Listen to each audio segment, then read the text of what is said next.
दरियाए रावी में पानी की सतह खतरनाक हद तक बुलंद हो गई है। नेशनल इमरजेंसीज ऑपरेशन सेंटर के मुताबिक जसड़ के मकाम पर पानी का बहाव 2,02,000 क्यूसेक तक पहुंच गया है, जो गैर मामूली सैलाबी सूरत हाल है।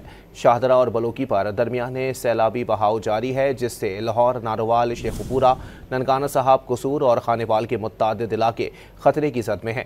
इंतजामिया ने शहरियों को हिफाजती इकदाम यकीनी बनाने और इनखला की सूरत में ताउन की हिदायत की है। दरियाए रावी में पानी की सतह खतरनाक हद तक बुलंद हो गई है। नेशनल इमरजेंसीज ऑपरेशन सेंटर के मुताबिक जसड़ के मकाम पर पानी का बहाव 2,02,000 क्यूसेक तक पहुंच गया है, जो गैर मामूली सैलाबी सूरत हाल है। शाहदरा और बलोकी पर दरमियाने सैलाबी बहाव जारी है, जिससे लाहौर, नारोवाल, शेखुपुरा, ननकाना साहब, कसूर और खानेवाल के मुतअद्दिद इलाके खतरे की जद में हैं। इंतजामिया ने शहरियों को हिफाजती इकदाम यकीनी बनाने और इनखला की सूरत में ताउन की हिदायत की है।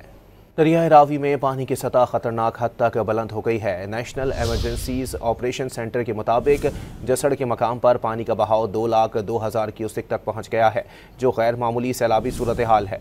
शाहदरा और बलोकी पर दरमियाने सैलाबी बहाव जारी है, जिससे लाहौर, नारोवाल, शेखुपुरा, ननकाना साहब, कसूर और खानेवाल के मुतअद्दिद इलाके खतरे की जद में हैं। इंतजामिया ने शहरियों को हिफाजती इकदाम यकीनी बनाने और इनखला की सूरत में ताउन की हिदायत की है।